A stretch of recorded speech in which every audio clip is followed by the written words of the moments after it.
Assalamualaikum dan selamat sejahtera. Hari ini kita sambung lagi tajuk dalam bab 6 iaitu unjuran ortografik. Kalau sebelum ni kita dah belajar melukis bongkah yang mempunyai permukaan rata dan condong. Hari ini kita tambah satu, melukis bongkah yang mempunyai permukaan rata, condong dan lengkung. So kita lihat, buka lembaran kerja kamu.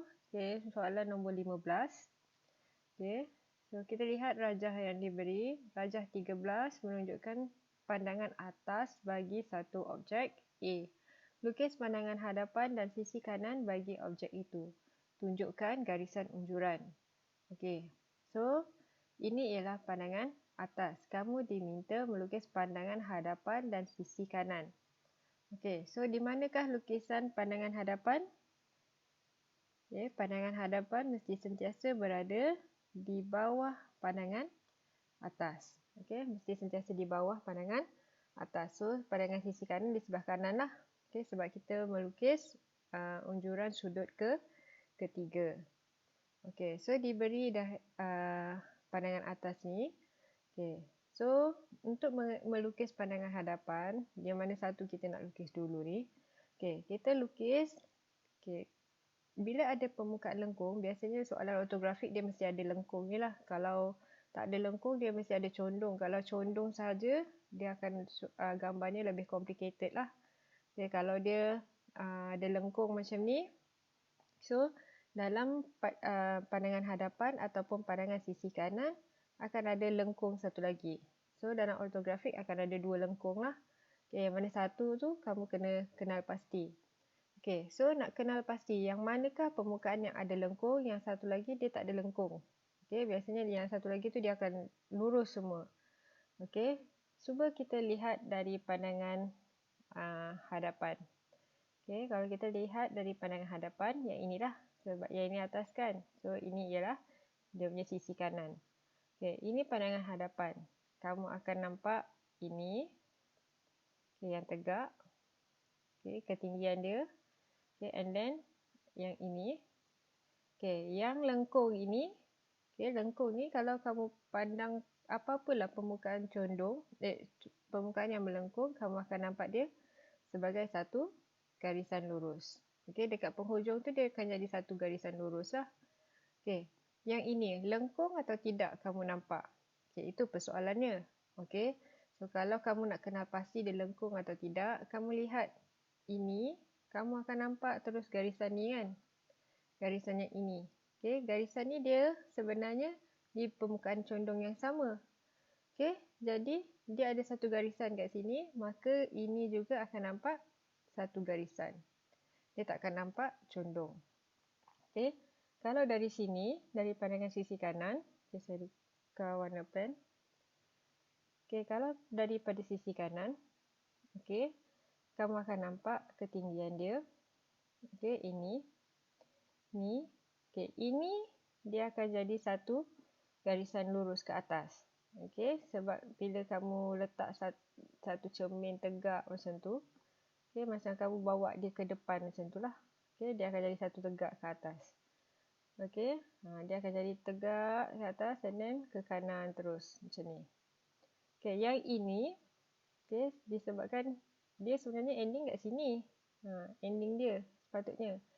Tetapi yang bawah ni, dia permukaan rata je kan bawah ni. So dia akan nampak lurus je lah. Macam silinder tu, kamu akan nampak dia tegak. Tetapi yang ini, disebabkan dia condong, so kamu tetap akan nampak dia sebagai melengkung. Sebab kalau kamu tengok dia ke belakang terus, yang ini dah lain. Dia punya garisan, dia tak sama di permukaan yang sama. So ini dah lain. So dia akan nampak condong. So penyelesaian dia ialah, so dia akan nampak lengkung lah. Penyelesaian dia ialah, yang pertama sekali, kamu lukis dulu pandangan yang tidak ada permukaan yang melengkung tadi. Tadi macam saya cakap, yang tak ada melengkung ialah di pandangan hadapan. Dari sini tak ada permukaan melengkung kan, semua rata. So kita tarik dari atas, turunkan ke bawah. Tandakan satu aras ketinggian dia. So, kita akan ukur ketinggian 60 mm. Okay, dan kita tanda di bawah. So, ini ialah di mana pandangan hadapan kamu akan berada. Okay, di mana dia punya kelebaran sama dengan pandangan atas. Okay, ini ialah lebar dia. Okay, ini ialah kedalaman. Okay, ini ialah dalam dia. Ini ialah lebar dia. Ini adalah dia punya tinggi dia. Okay, so kamu kena tahulah kelebaran, kedalaman dan ketinggian. Okay, ini lebar dia. Lebar pandangan atas sama dengan lebar pandangan hadapan. So, untuk ini kita lukis secara garisan binaan. Okay, ini ialah garisan unjuran. Okay, garisan unjuran ni, garisan binaan. Okay, untuk lukis yang ini, kita just tarik saja dari atas. Okay, turunkan ke bawah. Okay, kemudian dia punya ketinggian di sini. Okay, ketinggian yang ini ialah 20 mm. Kita tandakan 20. Okay, kemudian kita boleh terus buat garisan objek, hitamkan dia. So, kita akan dapat bentuk macam ni lah sebenarnya. Okay, kita akan dapat bentuk macam ni. Okay, bila dah siap pandangan atas, hadapan, kita terus ke pandangan sisi. Okay, untuk pandangan sisi kanan, okay, kalau dia sisi kanan kat sebelah sini, so 45 darjah je ikut sebelah kanan lah. Okay, kamu nampak persilangan ni antara pandangan atas dengan pandangan hadapan ni. Okay, ada persilangan dekat sini, kamu tarik 45 darjah di situ. Okay, tarik 45 darjah di sini. So, jangan lupa sudut untuk ortografik ialah 45 darjah. Okay, 45 darjah. Okay, dah dapat. Kita tarik kedalaman dari pandangan atas. Tarik kedalaman. Okay, tarik yang ke bawah. Okay, kemudian hujungnya tarik ke bawah juga. Okay, ke kanan dan ke bawah. Okay, garisan unjuran semua secara binaan. Okay, kemudian yang ini ialah garisan sisi yang lurus. Okay, sisi yang lurus. So, kamu boleh pindahkan dia. Okay, yang ini saya buat keseluruhannya dulu. Saya nampak keseluruhannya. Okay, saya lukis yang ni. Sebenarnya saya akan nampak semua ni sebagai sebuah segi empat. Okay, sebuah segi empat. Okay, kemudian ini ketinggian ni. Ini ketinggian dia. Kita pindahkan. Okay. Jarak dia, kedalaman dia segitu. Okay, sebenarnya macam tu. Okay. Ini untuk yang lurus. Okay, kalau tak dapat buat yang lengkung, mesti buat yang lurus ni. Okay, sebab setiap satu garisan yang kamu buat ada markah dia. Okay, untuk yang lengkung, okay, kamu ada hujung sini. Okay, saya tandakan guna pen warna lain.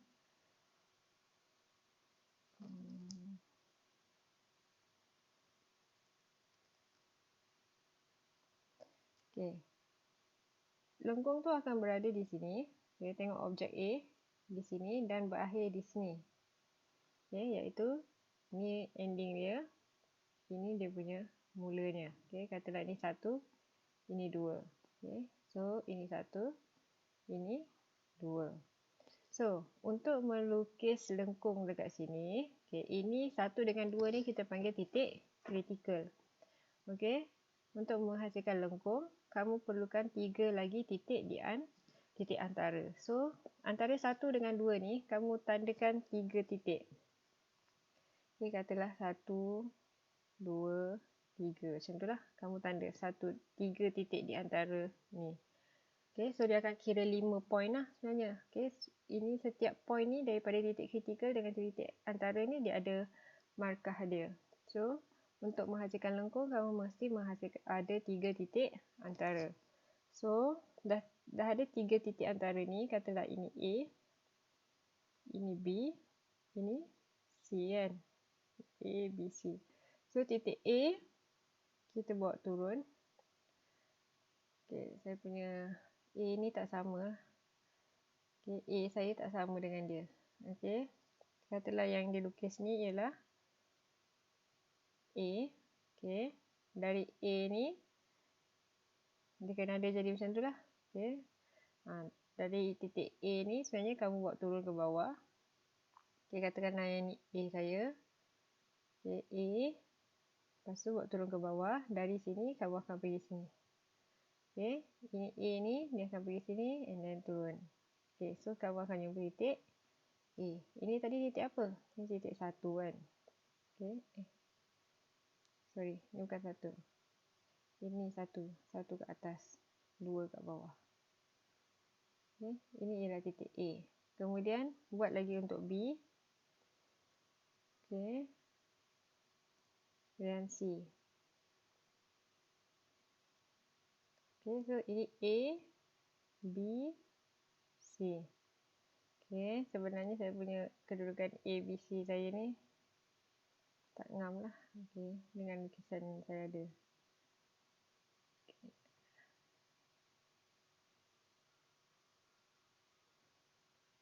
So ini A saya, ini B, ini C. So, ni A, B, C. Okay, sekarang kita nak sambung. Nak sambung daripada 1 ke A, ke B, ke C. Inilah maksudnya kamu gunakan French curve.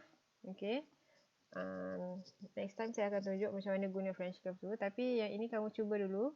Kamu sambung guna French curve. Okay. Dia akan jadi curve lah kan. Okay. Sambung.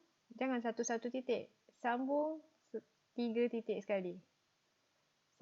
Satu A dengan B sekali. Lepas tu nak sambung ke C. A, B, C. B, C, 2. Macam tu. Okay, tapi jangan nampak sangat kamu overlap. Dia mesti nampak dalam satu garisan yang smooth saja. Okay. Dia mesti cantik lah. Itu ialah cara nak melukis lengkung. Okay. Sama juga dengan soalan nombor 16 ni. Okay. Kita ada objek A. And then kenal pasti dulu yang mana yang mempunyai semua garis lurus. Okay. So dalam soalan ni, ini ialah dia punya pandangan atas. Pandangan hadapan. Ini ialah pandangan sisi kanan. Dia suruh lukis atas dengan sisi kanan. So, kalau dari atas, adakah atas tu ada semua permukaan rata? So, kamu lihat lengkung tu di sini. Kalau kamu tengok dari atas, ini ialah permukaan tak sama dengan condong ni. So, maksudnya dia ni adalah condong yang kamu nak kena lukis. Kalau kamu lihat dari pandangan sisi kanan, condong ni kat sini. Okay, kalau kamu pandang terus ke dia, ada lagi satu condong yang sama dengan dia. So, maksudnya pandangan sisi kanan yang akan menghasilkan semua garisan lurus. So, kita lukis dulu pandangan sisi kanan. Okay, tarik. Okay, yang ini jarak ni anggaran lah. Okay, kalau sepatutnya saya suka letak di tengah kan.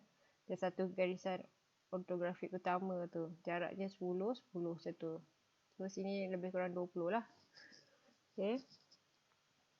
Bergantung dengan kertas. Okay, so yang ini apa? Ini ialah pandangan sisi kanan. So, ini dia punya kedalaman dia. So, kedalaman 65. Kamu pula 65 ni. 65. So, ketinggiannya tarik je dari pandangan hadapan. Okay. Ini jarak 40. Okay, jarak sini 40. Okay, condong kamu akan nampak di dua bahagian. Ni hitam kan. Yang itu tegak je. Dan kita akan nampak tegak je macam ni. Okay. Dah dapat yang itu. Kita buat pandangan sisi. Pandangan atas. Okay. Pandangan atas ni, pandangan hadapan kita tarik. Dan kita buat 45 darjah. Okay. Tarik dia punya sisinya. Kedalaman dia. Okay. Kita buat pada permukaan rata dahulu, yang rendah tu. Kita akan dapat macam ni. Okay. Yang sini. Ini adalah yang ini. Okay. Yang dilukis sekarang yang ini. Kemudian yang ini kita akan nampak tegak saja. Condongnya dekat mana? Condongnya yang ni lah. Okay. Yang ni. Kamu akan nampak ini. Sekejap saya lukis pena warna lain.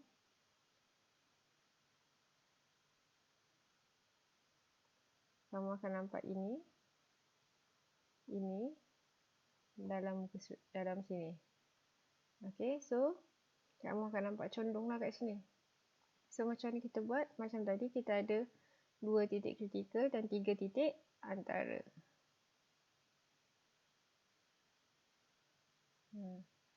Katalah ini A, ini B, ini C. So ini C, B, A. So A akan jumpa dengan A kat sini. Kalau kamu tengok ni A, A. B, sini B. Dia akan jumpa dengan B dah. Okay, B bawa ke sini. So C naik atas. C yang ini tarik ke sini. So ini adalah C. So kamu akan sambungkan dia daripada puncak ni 1. So ini 1. Pergi ke 2. Ini 2. So gunakan French curve. Okay, sambungkan 3 titik. Okay, 3 titik. Setiap 3 titik. 1 AB, ABC, BC 2. Macam tu.